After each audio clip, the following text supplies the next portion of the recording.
So let's do the next section, number 3. And it says applying the nat bar nat rule. Okay. Poskim differ as to whether nat bar nat leniency apply even to both items achat. When the both items achat. Okay. For example, foods cooked in binyama meat pot, or only when one item is cold. There is a hot food placed onto the cold meat dish, and even to infusion of the taste from the hot vessel directly into the hot food, without liquid medium. Very interesting. Which involves 2 taste infusions. There is a food broiled on a meat grill, or fried in a meat skillet. No, but it's different. Okay. Or only to food boiled in a meat vessel, which involves 3 taste infusions, from meat to skillet to water to food. This issue is beyond the scope of this work, because exactly that's too much, especially since the Halachah follows the most lenient opinion. Therefore, nat bar nat is permitted only ex post facto, right? After the fact, according to Ashkenazi custom. Okay. Even if both items are hot, and even if infusion is direct. In other words, through the broiling or roasting, without a liquid medium. Okay. A reader is reminded that the discussion is portrayed to nat bar nat the hitira only, meaning that something was permitted only to begin with. Under normal circumstances, may one cook in non-kosher pot, even if it is perfectly clean and has not been used during the previous 24 hours. So some people, of course, some people try to go slowly, switch to eating kosher. So at least to accustom them, the first step is we say start buying only the kosher food and try to separate the parts, but it's not so don't ever get comfortable and think that you're doing the 100% the right thing, right? It is a beginning, it's a good beginning, but you're not there. So because why? Because of this rule. Okay. So pot must be kosher.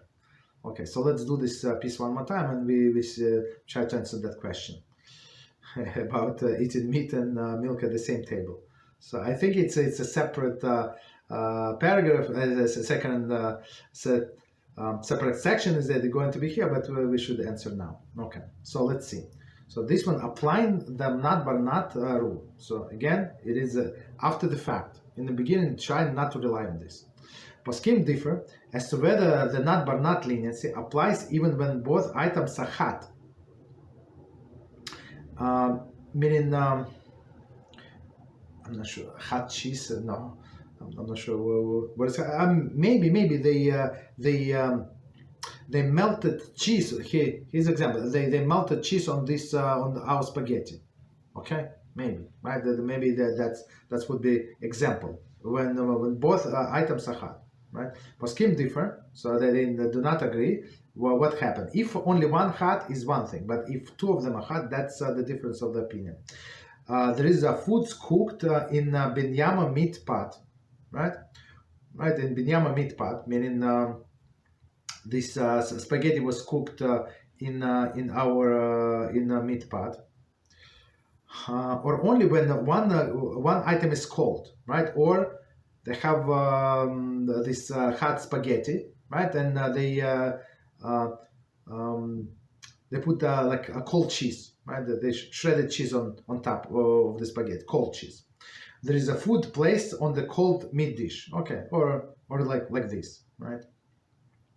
And even to infusion of the taste from a hot vessel directly into the hot food, without liquid medium. right? So that's also a question. So of course there is a leniency because we said the taste usually transferred from the through the liquid medium or through the fat, right? As we explained before, okay, which involve two taste infusion.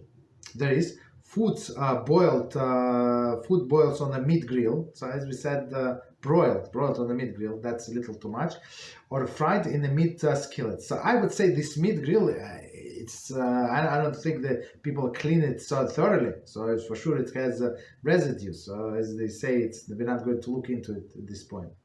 Or only the food boiled in a meat vessel, which involves three taste infusions. Right, three tastes. What does it mean? From meat to skillet, and from water into food. Okay.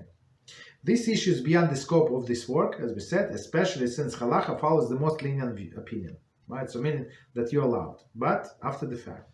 Therefore, nat bar nat is permitted only as post facto, according to Ashkenazic customs. So, but Sephardi custom, they can eat actually to begin with.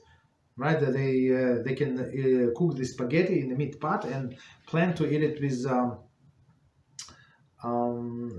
dairy. Okay, even if both items are hot, and even if the fusion is direct, right, there is through the boiling or roasting without liquid medium. Okay, and the last thing that we said, the reader is reminded that this discussion pertains to nat bar nat, the hitira only, meaning that something was permitted to begin with. Right? Under no circumstances may one cook in a non-kosher pot, even if it is perfectly clean. Right? So we must kosher this pot. Clean and has not been used for during the previous 24 hours.